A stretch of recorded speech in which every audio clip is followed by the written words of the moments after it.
जो प्रॉपर्टी आपने citizenship purpose के लिए बाय करनी है वो एक तुर्क नेशनल की ऑनरशिप में होनी चाहिए। $4 लाख के बजट के अंदर या $4.5 लाख के बजट के अंदर 4, 5 या 6 प्रॉपर्टीज जो है वो बना सकते हैं।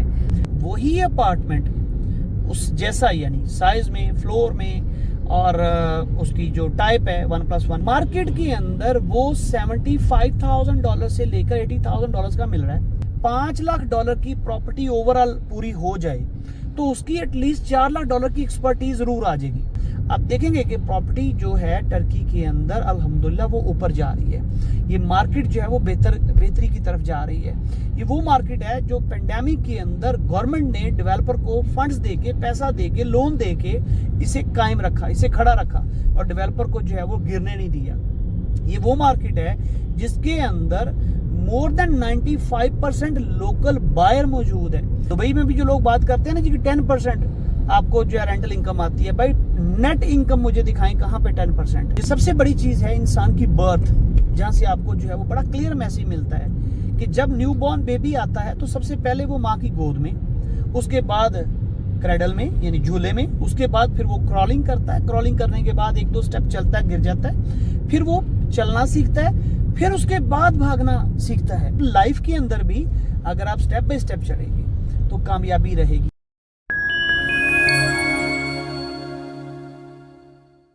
तो दोस्तों आज की वीडियो के अंदर हम डिस्कस करने जा रहे हैं उन प्रॉपर्टीज के बारे में जो कि सूटेबल हैं सिटीजनशिप के लिए लेकिन सेकंड हैंड है।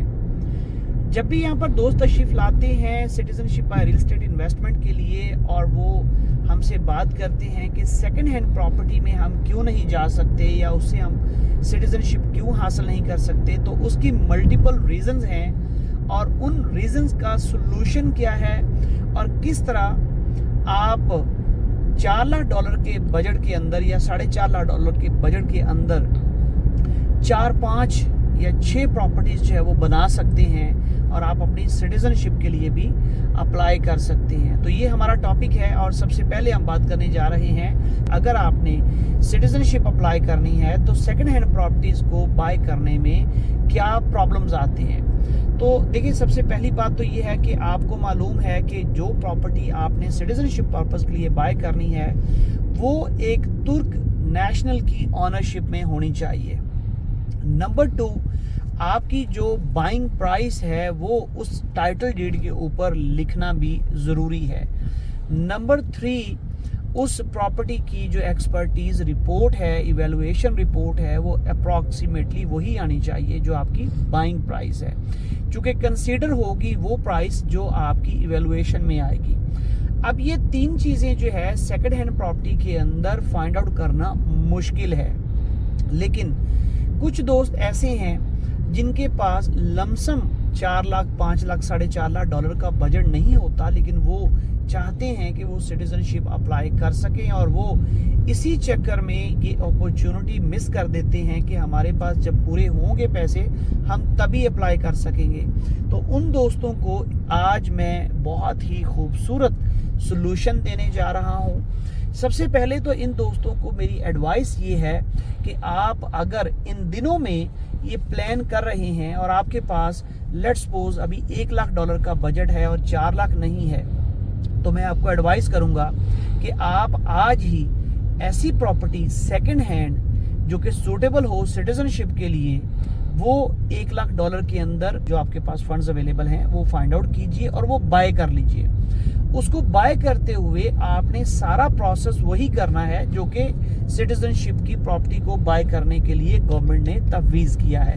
मिसाल के तौर पर आप $1 लाख अपने अकाउंट में इकट्ठा करेंगे, उसके बाद आप उन्हें कन्वर्ट करेंगे लीरा में, उसकी जो दोविज़ आलम बेलगेसी है वो आप बनवाएंगे और फिर जो अमाउंट $1 लाख के बदले लीरा में बनी एग्जैक्टली वही अमाउंट जो है आप अपने जो सेलर हैं उनके अकाउंट में ट्रांसफ़र करेंगे। और ये सारा जो प्रोसेस है इसके लिए जो आपका दोविज़ आलम बेलगेसी है जो डॉलर से लीरा में कन्वर्ट करते हैं वो डॉक्यूमेंट आपका मुतलका जो तापू टाइटल डीड ऑफिस है उसको बैंक से कह के आपने वहाँ भिजवाना है और ये तमाम रसीदें अपने पास जो है वो रखनी है।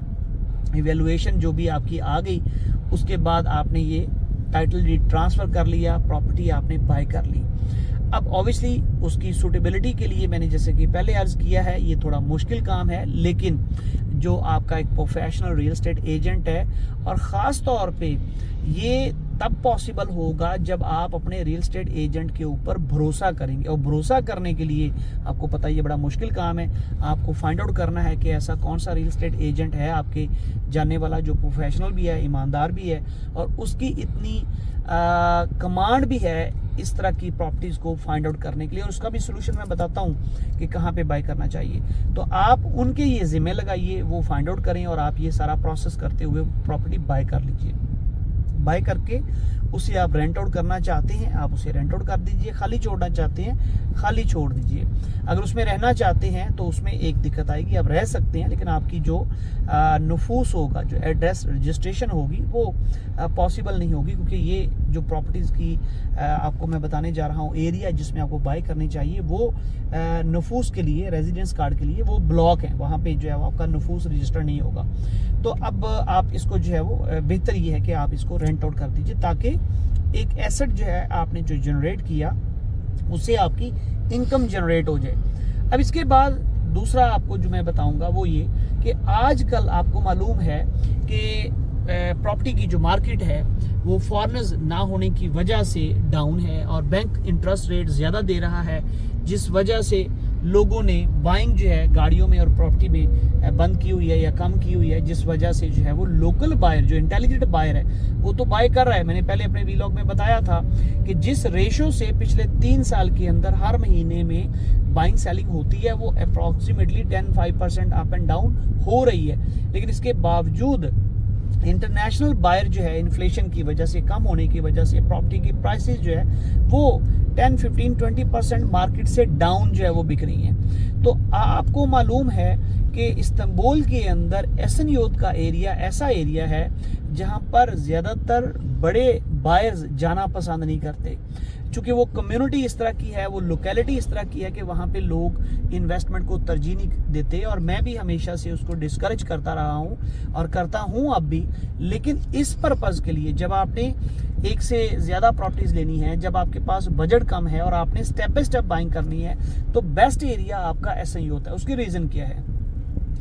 एसन योद के अंदर 8-10 ऐसे बड़े प्रोजेक्ट्स हैं जहाँ पे सेल्स ऑफिस भी प्रॉपर्टीज बेच रहा है और सेकंड हैंड भी बेच रहा है।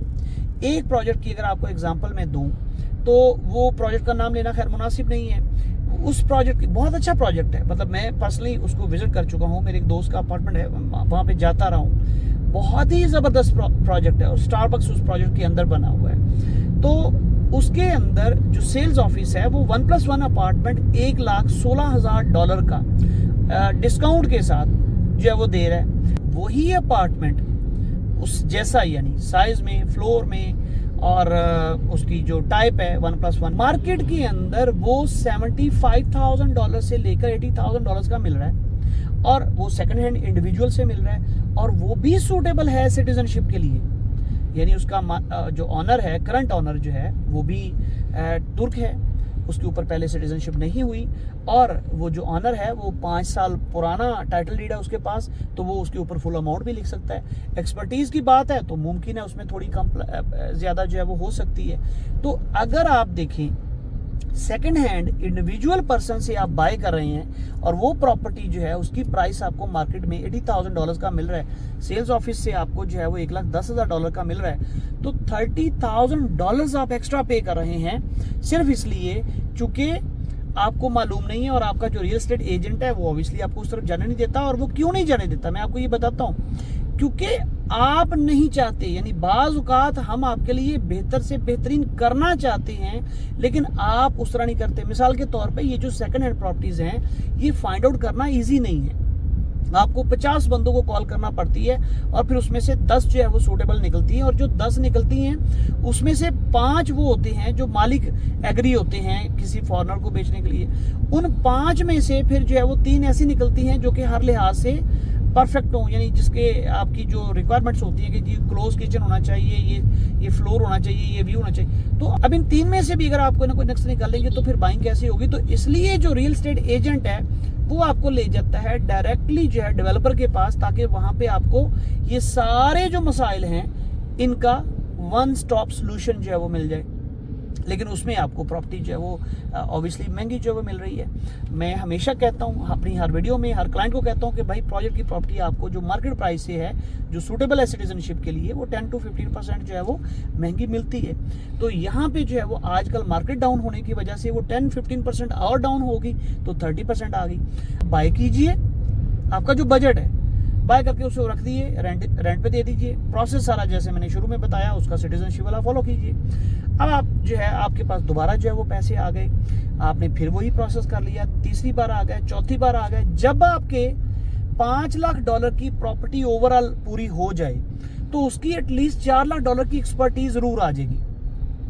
अब लोग जो कहते हैं कि चूंकि सिटीजनशिप के लिए $5 लाख का बजट होना चाहिए, तो वो इसलिए होना चाहिए, इन सेकंड हैंड प्रॉपर्टीज की जो एक्सपर्टीज है वो बाइंग प्राइस के मुताबिक नहीं आती, वो थोड़ी कम आती है। तो आप मान लीजिए कि आपका $4.5 लाख जो है वो $5 लाख जो है वो टोटल इसके ऊपर जो है वो खर्च हो गया। अब आपके पास कम से कम 4-5 प्रॉपर्टीज हैं और एक प्रॉपर्टी का मिनिमम जो रेंट है वो 15,000 से लेकर 20,000 लीरा है। अगर आप फर्निश कर देते हैं तो 20-22 हजार लीरा है। तो आप ये देखिए कि 70-80 हजार लीरा, यानी अप्रॉक्सीमेटली $2,000 आपको पर मंथ इसका जो है वो रेंट आ रहा है। और आपकी जो है वो स्टेप बाय स्टेप आपने जैसी पैसे आए आपने उसको लगा दी, क्योंकि पैसा जब पास पड़ा होता है तो हाथों में खारिश होती है और जब तक वो लग नहीं जाता तब तक वो खुजली खत्म नहीं होती। तो इस तरह आपका पैसा भी महफूज हो गया। अब आ जाती है अगली बात, आपको ये 4-5 प्रॉपर्टीज इकट्ठी करने में मुमकिन है कि 6 महीने, साल, 1.5 साल, 2 साल लग जाए, मुमकिन है। लेकिन इस दौरान अगर सिटीजनशिप 4 से 6 भी चली जाती है या बंद हो जाती है तो क्या होगा? ये बड़ा एक लॉजिकल क्वेश्चन आपके माइंड में आएगा। तो पहली तो बात ये है कि अगर ये 4 से 6 में जाती है तो फिर भी ये जो प्रॉपर्टीज हैं आपकी, ये जाया तो नहीं हुई, ये फिर भी आपके पास हैं, आपकी ओनरशिप में। आप 2 प्रॉपर्टीज और ऐड कर लेंगे तो सिटीजनशिप हो जाएगी। नहीं, अगर प्रोग्राम बंद हो गया या कोई ऐसी रीजन आ गई जिसकी वजह से ये सूटेबल भी नहीं रहती हैं, तो ये फिर भी आपकी इन्वेस्टमेंट है। यानी आप देखें इसके अंदर जो प्रोबेबिलिटी है वो होने की ज्यादा है और ना होने की कम है। और ना होने की सूरत में भी, यानी सिटीजनशिप ना होने की सूरत में भी आपकी एटलीस्ट इन्वेस्टमेंट सेफ है। और मैं आपके साथ अभी नेक्स्ट वीडियो के अंदर जो है वो एक रिपोर्ट, जो लेटेस्ट सर्वे आया है जिसके अंदर टर्की की रियल एस्टेट के ऊपर प्रॉपर जो है वो एक बनाया गया है, रिपोर्ट बनाई गई है, वो भी मैं आपके साथ शेयर करूंगा। आप देखेंगे कि प्रॉपर्टी जो है टर्की के अंदर अल्हम्दुलिल्लाह वो ऊपर जा रही है। ये मार्केट जो है वो बेहतरी की तरफ जा रही है। ये वो मार्केट है जो पेंडेमिक के अंदर गवर्नमेंट ने डेवलपर को फंड्स देके, पैसा देके, लोन देके इसे कायम रखा, इसे खड़ा रखा और डेवलपर को जो है वो गिरने नहीं दिया। ये वो मार्केट है जिसके अंदर मोर देन 95% लोकल बायर मौजूद है। ये वो मार्केट है जिसके अंदर डिमांड ज्यादा है और सप्लाई कम है। तो इसलिए इसमें जो आपका लगाया गया सरमाया है वो आपको वो महफूज है और वो आपको ज्यादा मुनाफा जो कमा के देगा, आपको बेहतरीन रेंटल इनकम। आप देखिए कि आज अगर हम बात करें तो $1 लाख की अगर आप प्रॉपर्टी जो है वो बाय कर रहे हैं, जो कि मेरी नज़र में जो मैं आज बाय करने जा रहा हूं और मुमकिन है कि ये मैं खुद बाय कर लूं, ये $80,000-85,000 की जो है वो हम देख रहे हैं प्राइस जो है। तो मैं आपके साथ शेयर करूंगा ये सारा प्लान। $80,000 की प्रॉपर्टी पे अगर आपको 15,000 लीरा, 80,000 का मतलब है अप्रोक्सीमेटली 2.8 मिलियन लीरा जो प्राइस उसकी हम एक्सपेक्ट कर रहे हैं कि इस पे हमारी डील होगी 2.8-2.9 मिलियन लीरा में। अच्छा, अब ये जो आपकी प्राइस है इसके ऊपर रेंट कितना मिल रहा है? 18 से 20,000 लीरा। अब 20,000 लीरा पर मंथ आप देखें कि साल का बन गया आपका 2,40,000 लीरा। तो ये अप्रोक्सीमेटली 6% आपका जो है वो बन रहा है रेंटल इनकम, जो कि कहीं नहीं है। दुबई में भी जो लोग बात करते हैं ना जी कि 10% आपको जो है रेंटल इनकम आती है, भाई नेट इनकम मुझे दिखाएं कहाँ पे 10% है? 6-7%। और यहाँ पे भी आपको 6-7% जो है वो मिल रहा है और वो प्रॉपर्टी सूटेबल है सिटीजनशिप के लिए भी। और वो प्रॉपर एक रेजिडेंस बिल्डिंग के अंदर है जिसके अंदर आपकी तमाम सहूलियात मौजूद हैं, जिम, सोना, स्पा, हमाम, स्विमिंग पूल और बाकी जो ट्रांसपोर्टेशन की एक्सेस है वो भी ईजी है। और बाकी जो स्कूल, कॉलेज, यूनिवर्सिटी, मार्केट, मस्जिद, शॉपिंग मॉल सारे जो है वो करीब तरीन है। तो ये सारा कुछ आप स्टेप बाय स्टेप जो है वो कर सकते हैं। तो बाज़ का जो ड्रीम होता है आपका, उसको आप एकदम नहीं हासिल कर सकते, तो उसको स्टेप बाय स्टेप कर लेना चाहिए। जो सबसे बड़ी चीज़ है इंसान की बर्थ, जहाँ से आपको जो है वो बड़ा क्लियर मैसेज मिलता है कि जब न्यू बॉर्न बेबी आता है तो सबसे पहले वो माँ की गोद में, उसके बाद क्रैडल में यानी झूले में, उसके बाद फिर वो क्रॉलिंग करता है। क्रॉलिंग करने के बाद 1-2 स्टेप चलता है, गिर जाता है, फिर वो चलना सीखता है, फिर उसके बाद भागना सीखता है। तो इसी तरह लाइफ के अंदर भी जो है वो पहले दिन से ही इंसान नहीं भागता। ये मैं ड्राइव कर रहा हूँ इस गाड़ी को, जो मैनुअल गाड़ी है, खैर ये तो जो है वो ऑटो है, तो मैनुअल गाड़ी जो है, ऑटो में भी खैर यही होता है, ऑटोमेटिकली गियर जो है वो चेंज हो रहे होते हैं। तो मैनुअल गाड़ी की मिसाल आपको ज़्यादा समझ आएगी कि सबसे पहले पहला गियर लगता है, उसमें आप चलना शुरू करते हैं, फिर दूसरा, फिर तीसरा, फिर चौथा, फिर पांचवा।